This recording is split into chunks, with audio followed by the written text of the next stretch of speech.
Adilabad rural మండలం అశోదలో గంజాయి సాగు చేస్తున్న మేస్త్రం భుజంగరావు అనే వ్యక్తి పొలంపై పోలీసులు దాడులు నిర్వహించారు. ఈ దాడుల్లో 160 గంజాయి మొక్కలను స్వాధీనం చేసుకున్నారు. గంజాయి పండించడం, అక్రమంగా రవాణా చేయడం వంటి అసాంఘిక కార్యకలాపాలకు పాల్పడితే కఠిన చర్యలు తప్పవని డీఎస్పీ జీవన్ రెడ్డి స్పష్టం చేశారు. ఈ ఘటనపై మరింత సమాచారం వెల్లడి కావాల్సి ఉంది. అశోద గ్రామ శివారులో మేస్త్రం భుజంగరావు అనే ఒక వ్యక్తి తన యొక్క పట్టా భూమిలో గంజాయి కల్టివేషన్ చేస్తున్నారని సమాచారం వచ్చింది. వెంటనే ఆదిలాబాద్ రూరల్ ఎస్ఐ టీంతో పాటు అక్కడికి వెళ్ళడం జరిగింది. అక్కడ అగ్రికల్చర్ ఆఫీసర్ సమక్షంలో సెర్చ్ చేయగా 160 గంజాయి మొక్కలు, దీనిలో 3 ఫీట్లవి 6, 4 ఫీట్లవి 40, 5 ఫీట్లవి 107, 6 ఫీట్లవి 6, 7 ఫీట్లది 1, అంటే 3 ఫీట్ల నుంచి 7 ఫీట్ల వరకు టోటల్ 160 గంజాయి ప్లాంట్స్ కల్టివేషన్ చేయడం జరిగింది. ఇతడు మేస్త్రం భుజంగరావు అనే వ్యక్తి తన యొక్క భూమిలో కాటన్ మరియు కంది ఈ 2 పంటల మధ్యలో అంతర్ పంటగా ఈ గంజాయి సీక్రెట్గా పండించడం జరుగుతుంది. దీన్ని గవర్నమెంట్ పంచుల సమక్షంలో 160 గంజాయి ప్లాంట్లను సీజ్ చేసుకొని దర్యాప్తు ఆదిలాబాద్ రూరల్ సిఐ పనిందరు టేకప్ చేయడం జరిగింది. దీనిలో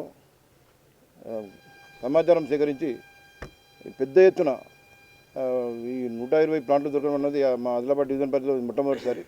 ఇంత గంజాయి కల్టివేషన్ చేస్తున్న వ్యక్తిని అరెస్ట్ చేసి పెద్ద ఎత్తున గంజాయి ప్లాంట్లను పట్టుకున్నందుకు గౌరవ మా ఎస్పీ శ్రీ అఖిల్ మహాజన్ ఐపీఎస్ గారు, Adilabad rural CI Panindar, SI Vishnuvardhan, సహకరించిన కానిస్టేబుల్ మంగళ్ సింగ్, విఠల్, సురేష్ మరియు ఆదిలాబాద్ రూరల్ పోలీస్ సిబ్బందిని అభినందించడం జరిగింది.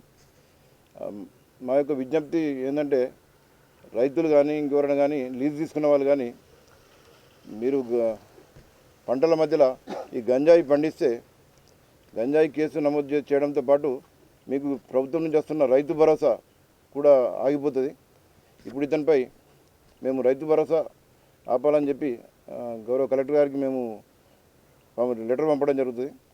చాలామంది ఇలా గంజాయి ఫీల్డ్లలో పండించిన వారి యొక్క రైతు భరోసా ఇంతకుముందు ఆగడం జరిగింది.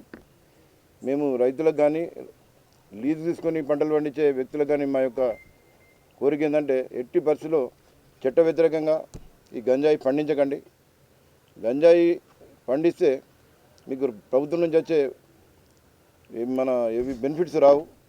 రైతు భరోసా కంప్లీట్గా ఆగిపోతుంది. మళ్ళీ కేసులు నమోదవుతాయి. పట్టాదారులు కూడా మీ భూమిని ఇతరులకు కౌలుకి ఇచ్చినప్పుడు ఆ కౌలుదారు ఎవరైనా ఈ విధంగా గంజాయి పండిస్తే ఆ కౌలుదారుతో పాటు ఓనర్లపై కూడా కేసులు నమోదవుతాయి.